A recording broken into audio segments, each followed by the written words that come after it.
I think we can move on now. The next one, we're going to talk about teams of the year. So I kind of combine coach of the year, GM of the year, because it's kind of wishy-washy, right? As far as like who you give what. So I listed the top teams here. I left out obviously Denver because they don't have a GM. I think I have everyone else on this list. So you got Sacramento Kings have the best record. You have Miami and the Warriors right behind. To me, there's kind of two buckets. I kind of have two buckets. You kind of have your top teams, your Heat, your Kings, your Warriors, your Celtics, your Thunder, and the Sixers. To me, those are your top teams. Right. When I look at that, and to me, they kind of deserve to at least get nominations. It's tough because you can only put 3 on there, but I wouldn't have a problem with any of those teams being nominated. A lot of it's, if a team or a coach had success in the past, like last year, they may not make the list just because they're just as good as they were previously. But, as we've talked about before, like you deal with like injuries, you deal with consistency issues. It's tough just because you're good one year to repeat it the next year. I think that's one of the toughest things, as we talked about how streaky the engine is. It's from game to game, but it's also from year to year. So, right. So I don't want to lose that. And then there's the second bucket, which is kind of like teams that kind of outplay their expectations. Right. And to me, the Jazz are talented, but they've never really been, at least in my opinion, a threat until this year. Like, I would not be surprised to see them make a run. The Bulls, I don't know exactly what they picked last year, but I think they were pretty close to the top last year in the draft. Yeah. So I think that's I believe, last draft is the one they picked Davion Mitchell, right? If I'm not mistaken. What number did he go? I think it was like number 3 or 4 like that. I can't remember. Yeah. So so the Bulls are, I know they've cooled off a little bit, them and the Spurs, after a phenomenal first half of the year. Yes. But the Bulls are still going to cruise into a top 6 spot, which in the East is no slouch. Mm-hmm. Who would have picked them to finish ahead of the Nets? Right. I know they've had some injury issues, but that's just insane to me. And the Spurs still have a winning record, and they're going to challenge in the play-in. So to me, the West is a little deeper, even though the East might be a better conference as far as like top heaviness. But right. The West is deeper, as we talked about. All 10 teams that are going to make the play-in, I think, have winning records right now. Let me check. What are the Mavs? Nope, the Mavs are 38 and 39. So they're but them aside, but so the Spurs are 42 and 36. That's insane. They're the 9th seed. Yep. So I wouldn't look at they're only the 9th seed. Well, one, they had the number 1 pick last year, and I think it says a lot. We talked about playing Alex Antetokounmpo. Getting him to play, as we talked about, like this engine is very tough on rookies. So for Jeff to get Antetokounmpo to play such a big part on the team and have them do this well, and I also like to factor in like some of the trades he's made. Like, he's made some really good trades, even though at least for a little bit, the Trae Young trade may have fallen off, but they seem to have gotten their legs under them, and now they're starting to play a little better. And they also brought in Wendell Carter. So Jeff's made some good trades that once he realized that his team was a contender, or a potential contender, he made those moves accordingly. Right. So and then you also got the Hawks and Pistons, who are kind of a little different. Now they have losing records, but obviously we talked about how the Hawks are playing so many young guys, and the fact that they're 37 and 40, and they've been bad for a couple of years now, and it seems like they just turned a switch, and Andre has them playing really well. And then you got the Pistons, and their ability to kind of retool without bottoming out, I think, is awesome. Their team looks really different from John's team, so I really like how Luke has kind of made it his own and kind of has them both set up for success in the future and the present. Yep. And then kind of as we talked about with the Jazz, they have multiple MVP candidates, and they're playing just about as good as anyone down the stretch. So which do you tend to vote for? Do you tend to vote for like top teams, teams that surprise you, some combination? What did your criteria look for the GM and the coach of the year? Gotcha. For GM of the year, I definitely would take into more account of like not just the record wise, but like how they perhaps like restructured their roster, from the offseason all the way to trade deadline, right? Mhm. So for example, I would look at the team, like the Spurs you mentioned, right? They were one of the few teams that were willing to, push the antes in, even though nobody was expecting them to be this far advanced, on year 2 of the rebuild. And but Jeff realizes that, hey, my team has the talent to make a push in the tough, Southwest Conference division. Sorry, and he started making really good moves without giving them too much, future assets, and still got it done, getting Trae Young and Wendell Carter. So to me, that's kind of like a GM of the year kind of thing, right? Same thing with Utah Jazz. Phil made some really solid moves. The team was in like hard cap hell for the longest time. Now they're able to get a little bit of leeway, right? While getting somebody that's like an all-star and Stanley Johnson Jr. for practically like nothing. I feel like that was a pretty big move for them. Mm-hmm. And then you look at the teams like the Bulls, right? Even they've been balling out all year and nobody expected them to play this well again. And the crazy thing is that Roxy's actually been trying to sell off the winning pieces like Stanley Johnson, stuff like that. And they're still winning games, which is crazy to me. And then another team that I really looked at for GM of the year is the Warriors. Like, nobody in the beginning of the year, I can tell you right now, nobody expected them to play this well, to be competing with the Kings, right? Everybody thought, oh, yeah, that's Kings division all day. But the Warriors make a huge fight with that division right now. And I think Ryan deserves a lot of credit for making those little moves by picking up the unused guys from the Miami Heat. Yeah, it's like you mentioned about the Warriors. Like, I think we knew that they were going to be good. Right. They're not too far removed from when they made that title run a few years ago. That's true.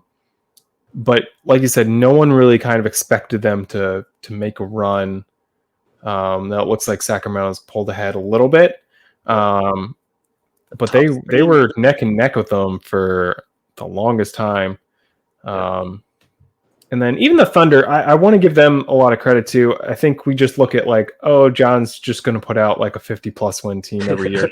Right. But they never did it until John went to OKC. So I definitely want to give him plenty of credit there. And then the Sixers were one of the hottest teams in the league up until, like, again, the past few sims. They seem to have cooled off a little bit, just like the Rockets. This engine is streaky, man. But I know from talking to Marcos that he really seems to have figured out his team. I know he's given these guys like a decent amount of instructions, and he thinks to have figured them out. So it's tough. I'm kind of like you. I like to do a combination of top teams and expectations. I like to take, on my bout of 3, I'll maybe take like 1 or 2 team. If they like really outperform expectations, or if I'm really impressed with some moves that these guys have made. Right. And then I like to put at least 1 top team, potentially 2, again, depending on if they make some moves that I really like, or if they took their team to another level, or they had to deal with like injuries and stuff like that. So, if you were to come up with a top 3 for, well, before I get to that, how do you separate Coach of the Year and GM of the Year? Like, I know that that's controversial. Right. For me personally, right, Coach of the Year is definitely more of a maybe like the way that guys like strategizing, right? Perhaps like keeping a team on top, like somebody like, look at the Heat, or like, Ryan and Sacramento. Those guys you can see in the depth chart. They submit a depth chart literally every freaking sim. That tells me that they're making an adjustment literally every sim, and their team is playing extremely well, right? So that to me is more of a Coach of the Year thing, like the guys putting in work with their strategy, their lineups, their rotation daily, and yielding good results. And then for me, in GM of the year, it's more about guys making like transactions and moves that really improve the team. So somebody like the Spurs getting Trey and Wendell Carter, or the Jazz getting Stanley Johnson and stuff like that. That to me is more of a GM of the year move, right? Or like, even you look at the Rockets, right? They make like a million little deals. Now they went from a team that's struggling back to the top. So that's another candidate for me for GM of the year. Okay, so that in mind, who would be your top 3 for? We'll start with Coach of the Year, and then GM of the Year after that. Okay, for Coach of the Year, I gotta give a little shout out to Alex from the Wolves. Yeah, I really maybe I should have included them on this list, but go ahead. Yeah, I feel like they have been pretty much, kind of slept on most of the year because they play in a very tough division, against OKC and GMless Denver, even though they're still balling out. But Alex has been adjusting a lot. I know the Wolves struggled in the beginning of the year as well, and he just keep making little adjustment, making little roster moves, like signing a guy like a Curran Roach that nobody even expected to do anything. Roach actually has been playing pretty solid for them, and I feel like he's just been tweaking strategies and stuff, and I feel like the team's been actually playing much better now. So I think he deserves a shout. See, I didn't know that they struggled in the beginning of the year. Yeah, they were not doing well before he came back. They were not playing well at all. I thought it was gonna be a lottery pick for a while, but he figured it out, right the ship, and now they're doing just fine. But for me, top 3 coaches, probably number 1, I'm gonna go with the usual suspect, like Silo. Like, this guy just knows the engine in and out. Like, he already figured out the new engine immediately, right? It's crazy how good that the Heat can do, despite Ben Simmons being out like half the season, and they're still playing extremely good. And then for number 2 for Coach of the Year, I'm gonna have to give it to the Warriors. I mean, yes, coming in, we kind of expect the Warriors to play good basketball, but not this level. And I feel like Ryan deserves his props for taking this team to the next level, to the elite top 4 kind of level. And number 3, Coach of the Year, I'm going to give it to the 76ers, Marcos. They completely turned the team around. I know he was contemplating about rebuilding in the beginning of the year just because he felt like the team has kind of reached their max ceiling. But somehow, some ways, despite being stuck in a hard cap situation, they still managed to figure out new rotation. He's been putting a lot of instruction with Mo Wagner. It seems like he's been playing much better now. And they look at the record-wise, they're getting back up on top as one of the top few teams in the league as well. So I think Marcos is my number 3 for Coach of the Year. It's a good list. Yeah, my Coach of the Year candidates. A little tough. I'm gonna go. I think I have to go Silo, number 3, just for his ability to just put out fantastic teams year in, year out. He has this kind of down to a science as far as like he rests guys and he still is able to win most of his games. He does occasionally lose games that he shouldn't just because he's resting guys, but he still is able to do all of that and still has his team with a several game cushion at the top of the East. Yep. My number 2 is the Warriors. Just kind of like you said, they were expected to be good, but Ryan kind of took them to another level. Right. And it does look like they're going to fall just slightly short of the Kings. But I'm really looking forward to them in the playoffs. And then my number 1 is the Sixers, just kind of, for a lot of the reasons you mentioned. I know that they were, just from talking to Marcos early on in the year, like when I came back, he was not very happy with his team. Yep. I think at the trade deadline, he even talked about like this is his last year before he trades off some of his guys and goes like rebuild. Right. But then he got his team really playing well, and from talking to him, like he's told me like all these different things he's been trying to get like Wagner shooting better in the paint and stuff. I mean, a case could be made for all of these guys, but maybe it's just because I talked to Marcos a decent amount and I know all the different stuff that he's been testing out. I'm sure a lot of these these teams aren't good by accident. But yeah, so that's unfortunately I think some of these guys. Yeah, go ahead. Sorry. No, I was just gonna say so these are my 3. But honestly, like I said, Part of what I like about doing this podcast is I hear other people's reasons, like yours. And honestly, my list may change by the time we come out with these ballots, especially this year more than past years, because I did miss the first half of the year. Right. So some of these teams I may just walk in and like you mentioned the Wolves, like I know that when I left they had some top picks, so I just assumed like, oh, it's a natural progression. They're 44 and 33, like yeah, they're about where I think they should be. But I didn't know that hey, they really struggled to start the year, and you know he made some adjustments to make them better. And honestly, you can make a case for a lot of these guys. Yeah. You could even make the case, you know, for Billy, like with Dallas after he acquired Zion and has them winning like 10 of their last 12 games or whatnot. Yeah. If you had started your rise a little bit earlier, if you traded Trae Young earlier, Gary, maybe you could have made this list. Yeah, I think so too. Just I stuck with Trae Young because on paper it just looks like a perfect fit, and sometimes it doesn't work out, and it's Nope. all right. You know, we'll Nope. just rebuild in a year. You know, it's all right. but I think it's a skill to know when to pull the plug and make a move to the betterment of your team, and it seems like you've kind of done that. So what about for GM of the year for you? GM of the year for me, number one, I'm gonna go with another tough list as usual. A lot of good prospects.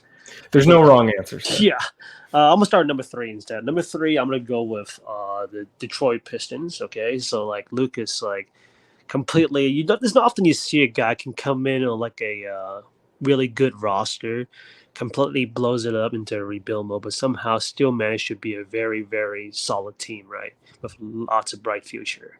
Like Lucas made some like huge blockbuster. I've never seen like this many blockbuster on a team in one season. He managed to do that and still somehow keep the team being very competitive and they play in firmly entrenched in the play in spot. And I think that's really impressive to me. And number two, I'm gonna go with the Utah Jazz. Phil doing a really good job with the Jazz. That team originally had no direction, kind of just floating around with, I mean, they had some good talent, but never really just seems like the things just never really bonded. But he made some really good solid moves, got some tiny moves that kind of like shred their cap space a little bit, get rid of cap hill, and then managed to give them enough space to get a big piece like Stanley Johnson, right? I think that was a really strong move, and that's why they're playing so well after the All-Star break.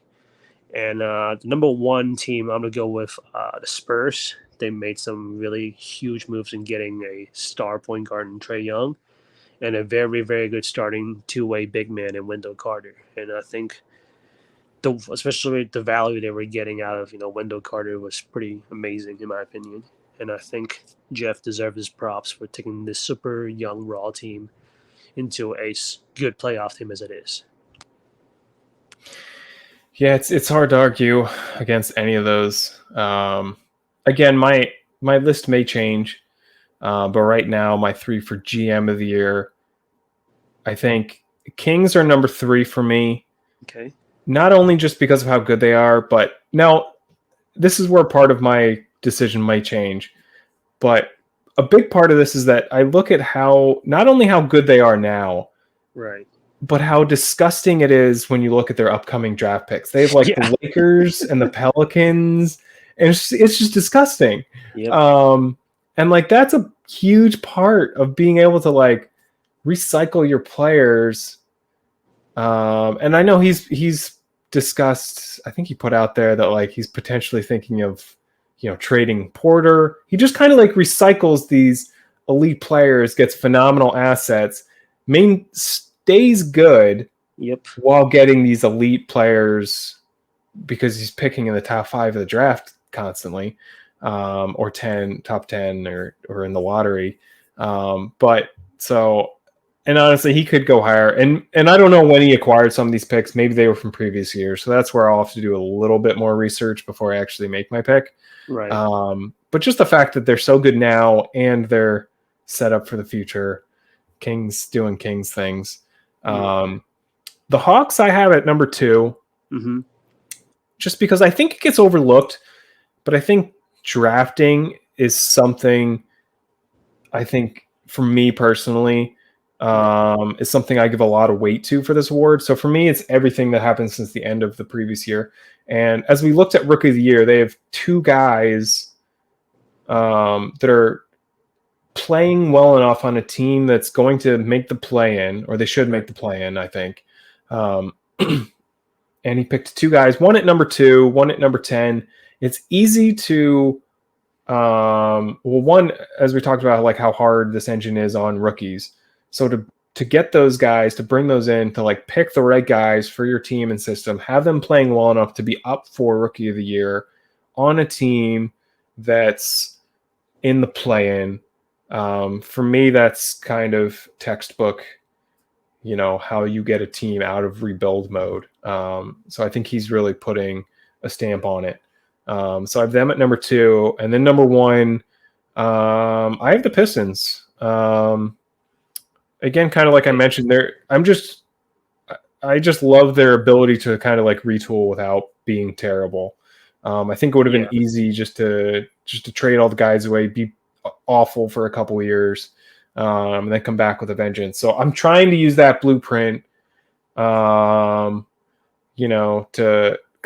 I don't plan on bottoming out. Now it's much easier for me to say because I don't have my pick next year. Right. Um, but like I'm not, I'm trying to like copy that and bring it to my Blazers. So I like have a lot of respect for someone that can like retool on the fly. Um, while he still has his team set up for the future, like he still has good draft picks coming up. Oh yeah. Um, so he can build onto this team that's already strong. They already have an MVP candidate. They already have, a really good defensive team, and now they're going to have these other pieces that he's acquired and held on to. I think some people would sell a little too soon and trade off some of these pieces because, like, oh, hey, my team's going to make the play in, and like, we're a couple pieces away from like being a real contender. But I know from just talking to him, because I wanted to see his interest in Beirut, he's like, no, he's like, while I like Beirutis and or no, I think I was talking to him about somebody else. I think it might have been Diallo or something. Uh-huh. But he's like, yeah, while I like that guy, like I'm still trying to like build organically. And I obviously have a ton of respect for that. So he's my number 1 right now. Again, this list could change. Right. Um, but yeah, and I know we can't say this enough. Any of these would be great candidates for GM of the year, Coach of the year. There's a lot of talented GMs in this That's why league. league is so tough, man. There's so many good GMs. You know. Yeah, and like you don't want to throw shade at any other GM, like, um, so because Yeah. there's a lot of deserving candidates, but Yeah, there's so. just a lot of the whole league is just like everybody's active is honestly is like very competitive league. Mhm. That's why it makes it so fun and it lasts so long, right? It's because there's so much, people that smart GMs that can do different things, excel in different things. Yep. And there's so many different ways to win, Yep. which is awesome to see. So now let's move on to our final topic of the day, which is we're going to talk about contending teams. There's obviously a lot more teams on this list. We can go back to teams of the year, but for me, again, there's kind of 2 buckets that I want to talk about. You got your favorites bucket. There's obviously other teams that can still win. Like I didn't include the Thunder, Sixers, but I wouldn't Yeah. necessarily consider them favorites. At least that's me personally, as someone that's only been here half the year. Right. So these are my favorites. I kind of picked the top 2 in both the East and the West. Now, as I was putting this together, before we go into this, we have to talk about Simmons' injury. One, do you think Miami can win without Ben Simmons? Yes, because they did it earlier this year already. Like I've actually also I like to pay attention to like the people in my division how they're doing. I Mm-hmm. look at the Miami like schedule and rosters a lot, and when Simmons was out for like 60 something days, they were actually playing better at that point. They won like a 9 or 10 game winning streak at one point without him. I think Silo has pretty much adjusted their roster to where he can just even survive without Ben Simmons. Because I know Kyle Kuzma was balling, and then you got other guys like Tony Carr and Dennis Smith that were still carrying the weight, Tony Bradley and stuff like that.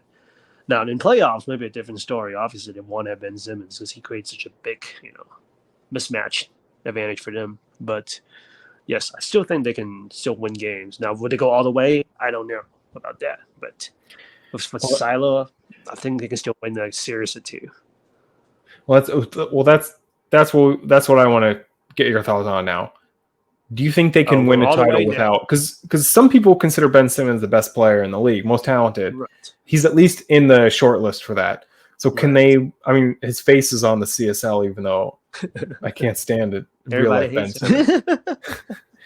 him. Do you think they can win the actual title without him, or do you think they're I'm kind gonna say of? no. I'm thinking maybe Mhm. Saul can prove me wrong. It won't surprise me. That guy is a mastermind, so he might prove me wrong. But for now, I'm gonna say no. The Heat cannot go all the way without Ben Simmons. Okay, so that kind of answers my second question, also, which was, can they? I think they can win. Just because we talked about if there's two teams that I think can overcome injuries to their best players, I think it's the Heat and the Kings. Just Right. because, like you mentioned early, he plays and tinkers with his team so much as far as like resting guys and whatnot. Like if there's one team, one GM that kind of knows how to, put his team at least in best position to win without some of their best players on a nightly basis, I think it's the Heat. I think they can win. Now, my second part of that was like, can they be considered a favorite without Ben Simmons? And for me, that's where I'd kind of take them off the favorites list. I think they can still win it all. I just think I would replace them with another team. Like if I had to, this is where I'd probably maybe move the Sixers up, Yeah. um, to kind of take them off the favorites list. Right. I agree. It's because it's so tough when you're losing a player like Ben Simmons. It's just such a dynamic guy, especially in playoffs. We have seen multiple times now. Like you literally have teams that can have that one super stud that can carry them to playoffs, like Michael Porter won the historic, crazy playoff run. Luka Doncic has done it before, and then you go older engine. You can remember like Kevin Durant, right, going crazy. Same thing. So I think you having that elite difference maker is definitely is a huge factor in the 7 game series. Mm-hmm. Now, do you? Who would you put as if you had to pick your top two favorites, as far as like betting on favorites for each conference? Okay. Knowing what we know now with Ben Simmons, did he get injured on like Friday? Like, did the injury just happen? Yeah, it just happened because I know Okay, Andrew posted about it, so probably. that's brutal. But yeah, so pick your two favorites from each conference. Okay. Do you kind of agree with my list, or would you move some teams on or off? If saying let's just pretend that Xylo can't overcome Ben Simmons' injury, I'm gonna replace the Heat, like you said, with probably the 76ers, just because Okay. their roster is so talented, Mm-hmm. and they have the thing. I feel one thing that people maybe just me, but what I noticed is that playoff experience and for the player profile plays kind of a pretty big difference. I noticed Really? that. So, and I believe the Sixers team have guys that have plenty of playoff experiences. So I think that's a huge factor compared to, let's say, I know OKC's not the same conference, but OKC guys haven't really been to playoffs. Mm-hmm. But I'm kind of worried that John's team not going to do as well this year in the playoffs because those guys don't have that playoff experience burn. Interesting. Good points. Good points. And then for dark horses, Mm-hmm. um, so I kind of listed a few here. I think the Jazz, really any team that's not a favorite could be considered a dark horse. But to me, there's kind of like those teams that are just below favorites, like the Sixers, the Thunder. I don't really consider them a dark horse. Right. So like out of that set, but this is very much, it's not stringent criteria. But these are just some of the teams that I have as dark horses. I got the Jazz, Mm-hmm. the Rockets, the Mavs from the West. I could see any of those teams making a run, Yep. and they're lower-ish seeds. And then I got the Knicks and Nets. Just from you look at the talent on those teams. If their talent gets hot, I could see them making a run. Are there any teams are there any other teams that you'd look at that you'd also see as a dark horse that I didn't list? Let's see here. For the Eastern Conference, I'm going to put the Milwaukee Bucks. Okay. I know Manu has been just testing things, kind of coasting in during the season. I know because usually he's a very slow pace, like grinding defensive team, right? But this year, you look at their stats; they're actually a lot more offensive because he's trying a bunch of different things. He's playing a lot more offensive basketball. When it comes to playoff time, he's a huge strategy guy. It won't surprise me. He goes back to his bread and butter, which is, grind defense, just warrior out to death. And I think that's always going to be a big factor because that team has been consistently, they have good chemistry. It's pretty much the same cast year after year. And I feel like that's a factor too, right?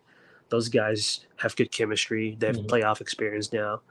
And Manu is just a really good strategy guy. So I think that team could be a big dark horse in the East, especially with the Heat, Ben Simmons injury now. Yeah.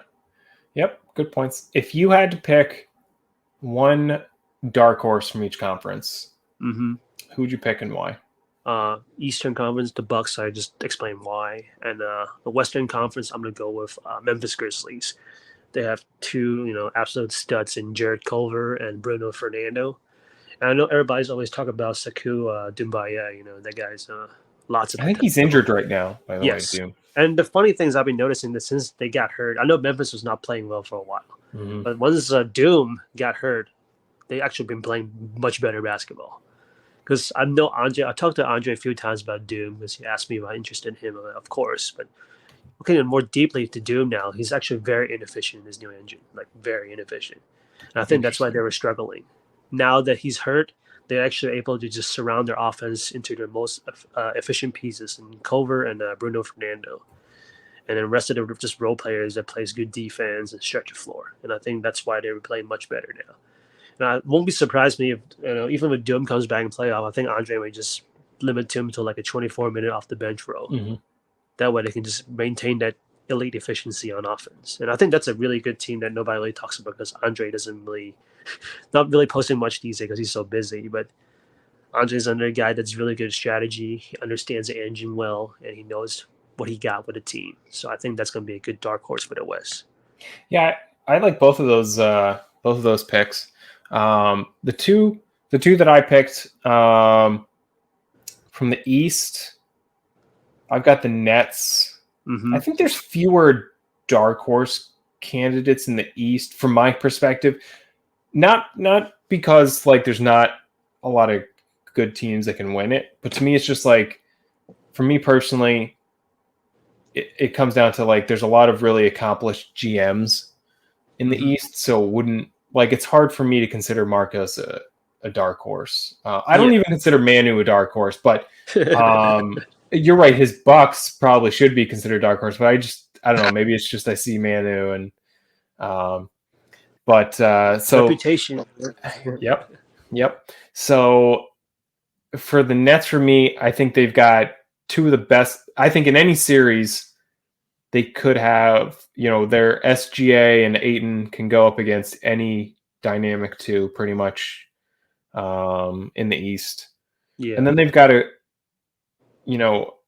potentially, one of the best third players as like a third option on any team, because Robert Williams kind of gets lost in this, but he's averaging 17, 10, 2.5 blocks, and he's shooting 58%. I mean, he might be one of, if not the best third option in the league. For sure. And they've got, elite spacers and Vezenkov, secondary guys and Richardson and Vaughn. I just really I know that, Adam's been pretty busy. So hopefully he can, keep it up on his team day to day, in the playoffs. But I really like, the roster that he's assembled, and they're my dark horse in the East as long as they stay healthy. I mean, but that's kind of a caveat for any team that we look at. Right. And then my team for the West is the Rockets. Yeah. You can't really go wrong with a number of teams, but for me, obviously they're one of the hottest teams in the second half of the season. That's like one thing, Kyrus has the Rockets playing well going into the playoffs. Aside from, I think they've lost like 3 in a row or something like that. Yep. They have. Oh no, they've actually won one in a row. So they've snapped their losing streak. But if you take that recent losing streak aside, they're one of the best teams. They're one of the hottest teams. They have an MVP guy. Yep. In Monk, so they have that go-to guy. They have a defensive player of the year guy in Gates. Yep. They've got a very strong second defender in Reddish. So they've got a couple guys there that they can throw at you to You got the rookie of the year, MJ Walker. Yep. They have shooting at the wazoo because they're the Rockets. I look at their team and they've got the MVP and Monk, but then they also have a lot of glue guys, which I think is really important. They've got Reddish, Gates, Walker, like we talked about. I think Mika's a really big part of that team. Mm-hmm. So they're my team for Dark Horse. That's a good pick. For me, the Jazz are a close second, just because if the Rockets, were the hottest team in the West, I think the Jazz were like a very close second. Like they're climbing up the standings, just a couple games behind John for that Northwest division. They were very close second. It's really hard to discount SJJ and Mitchell. Yep. And I'm really Jackson. looking. Yeah, Triple J too. Yeah, they're like the Nets, the big three. Yeah. It's really tough to go wrong with any of these guys. I think the playoffs are going to be awesome to watch this year. So if you had to pick a title winner, who are you picking? That's a tough one. We ask the tough questions here. Hey, I like it on this podcast. So if I'm a betting man, you put a gun to my head. And, I'm gonna pick this Kings just because they got the total package of depth. They got the experience factor. They got the stud in Michael Porter, and they got the GM that just knows how to run the engine in Ryan. That's obviously going to be my pick. But yeah, I'm going to go with I'm going to be lame and pick the Kings, just because it's hard to bet against them. Yeah, I mean, I think before Ben Simmons' injury, I think I would have picked Miami. Right, but that's the problem, right? The Ben Simmons injury really hurts Miami, in my opinion. Honestly, any of these teams can make a run, but I'm going to stick with the Rockets. I'm picking the Rockets. Nice. Okay. I mean, they could lose in the first round, but, and not because the Rockets are bad, just because I think they're going to have to go up against. I think right now they're slotted to go up against like the Jazz or something in the That's first. Gonna be a good matchup. Or actually, it depends. They might have to play the Warriors. There's a lot of very close teams there. But I just think that I also think Kyrus has the ability to take his team to another level in the playoffs. Like he experiments a lot in the regular season, but I think he's really got them figured out. This could age very poorly. This is why I don't gamble, because probably the Kings are the smarter money. As they'll say, but but like I said, I was going to pick Miami, so I was going to pick a favorite before, but now with the Simmons injury, I think I gotta take him off. But so all right, so I think that kind of does us for this podcast. Thanks so much for coming on. Really glad to have you on, and anybody else out there, if you're interested in coming on the podcast, I'd like to get more than 2 people on at a time, right? So you guys don't have to hear me talk as much. I can just kind of shoot out the questions and set it up. But thanks so much for Gary for coming on, helping with the reboot of the podcast. And any other parting words, Gary?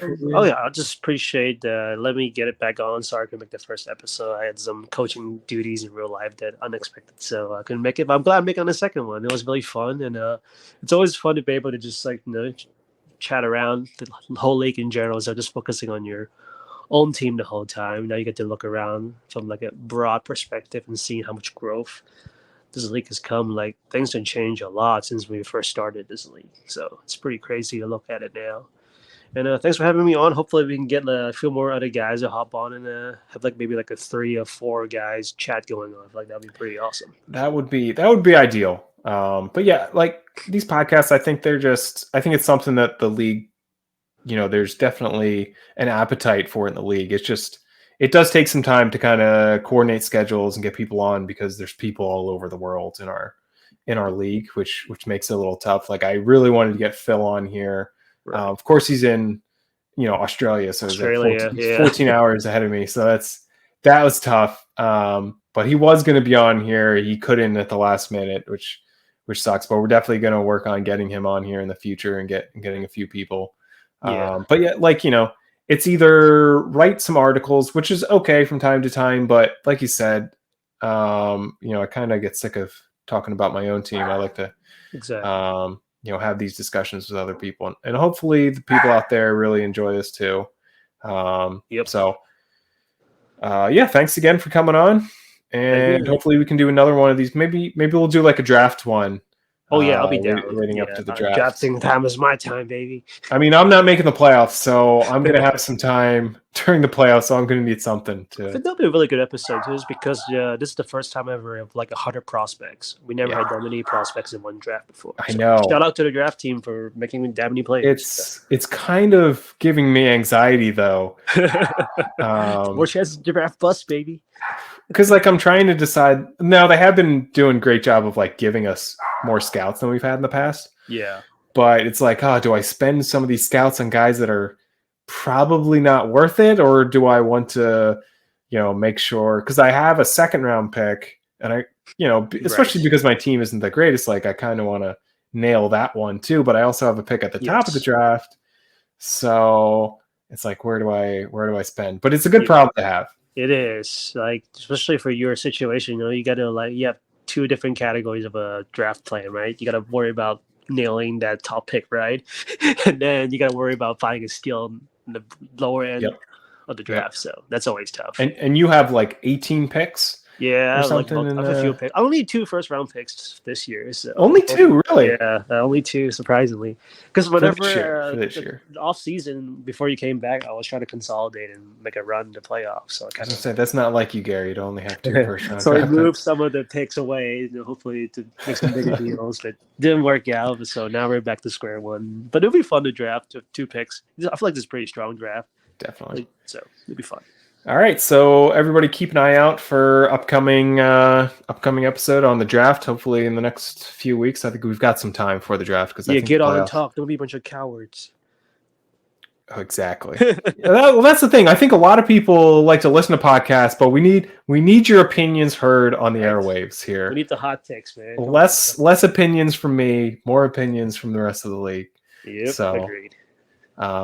All right. Thanks again for coming on, and definitely enjoy the rest of your holiday weekend. And everyone else, enjoy the rest of your weekends. Yep. Have a good weekend. Be safe.